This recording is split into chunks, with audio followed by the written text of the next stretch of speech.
O Tesouro Brasileiro está com dificuldades para rolar a dívida pública, para emitir mais títulos públicos. O mercado não está aceitando esses títulos, né? O secretário do Tesouro levantou essa lebre de que o Tesouro Brasileiro pode ter dificuldades, né, ao emitir novos títulos na medida em que o déficit público está explodindo.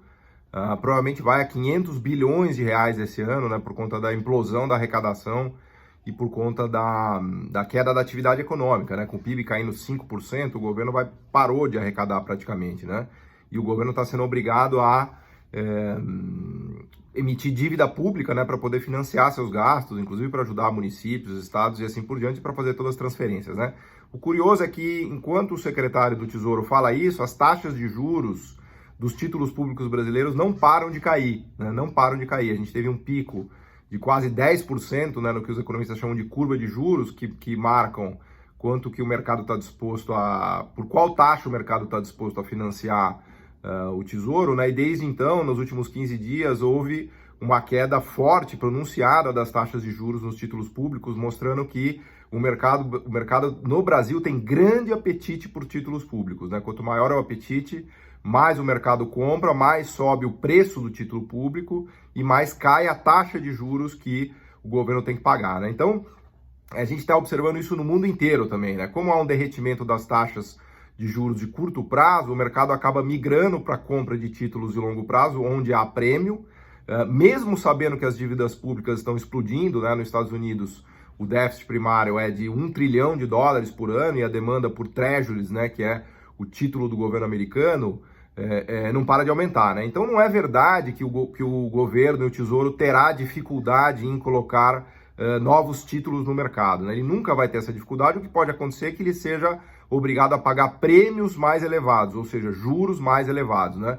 E isso vai acontecer se o mercado enxergar, por exemplo, uma disparada da inflação no Brasil que obrigue o BC a subir juros, uma disparada da curva de juros, né? Ou seja, a visão de que o Banco Central Brasileiro seja obrigado a subir a taxa de juros lá na frente. Isso pode se transmitir para o preço, queda de preço e alta de juros nas emissões de novos títulos públicos. Eu acho que um cenário desse estaria muito ligado à trajetória da taxa de câmbio no Brasil, né? Se o câmbio for a R$6, R$7, R$8, aí sim a gente pode ter uma dinâmica inflacionária, né? A inflação sobe no Brasil e o Tesouro passa a ser obrigado a pagar juro mais alto porque o mercado rapidamente vai enxergar uma subida de taxa de juros dada a alta da inflação, né?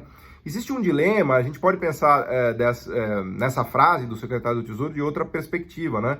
Os grandes gestores no Brasil, eles têm um dilema, que é onde colocar as poupanças das pessoas, né? Os gestores de títulos, de fundos e de bancos, eles têm um drama que é onde alocar poupanças de forma líquida e segura.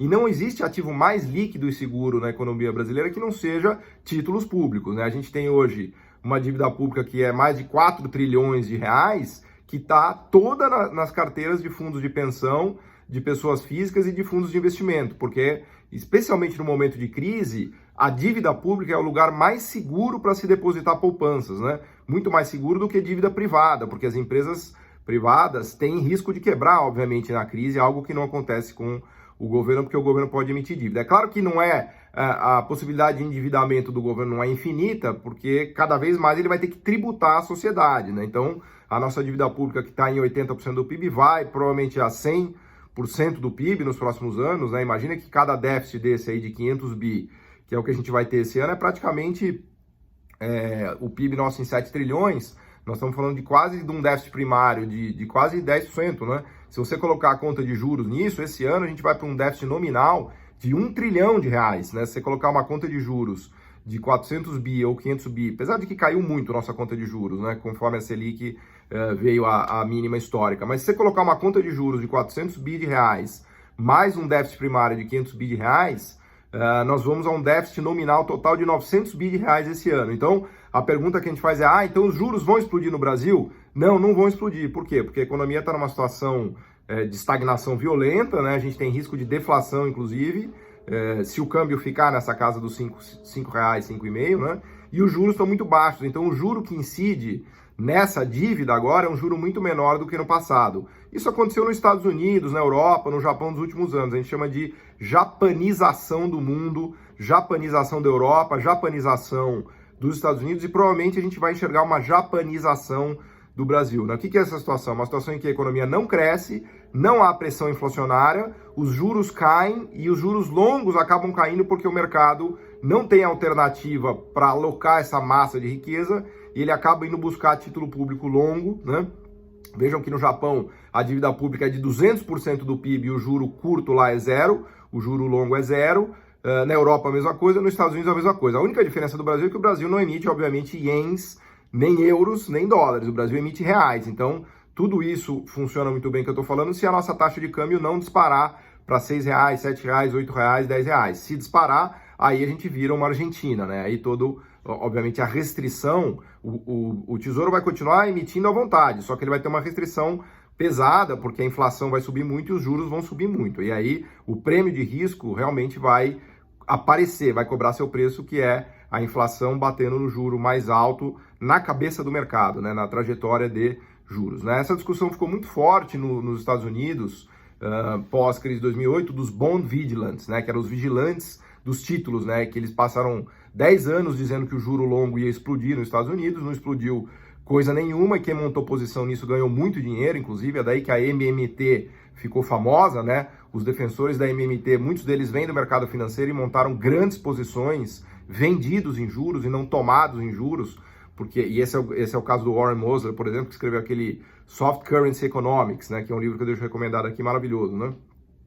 E ele montou posições pesadas, né? Ficou bilionário, justamente apostando em que os juros iam cair e não subir com a alta da dívida pública, né? Então é o que eu costumo brincar. No mercado, a verdade aparece na forma de perder dinheiro ou ganhar dinheiro, né? Então, no Brasil, a gente tem exatamente essa situação hoje, né? Quem está no mercado, ele tem duas opções, né? Comprar ou vender, né?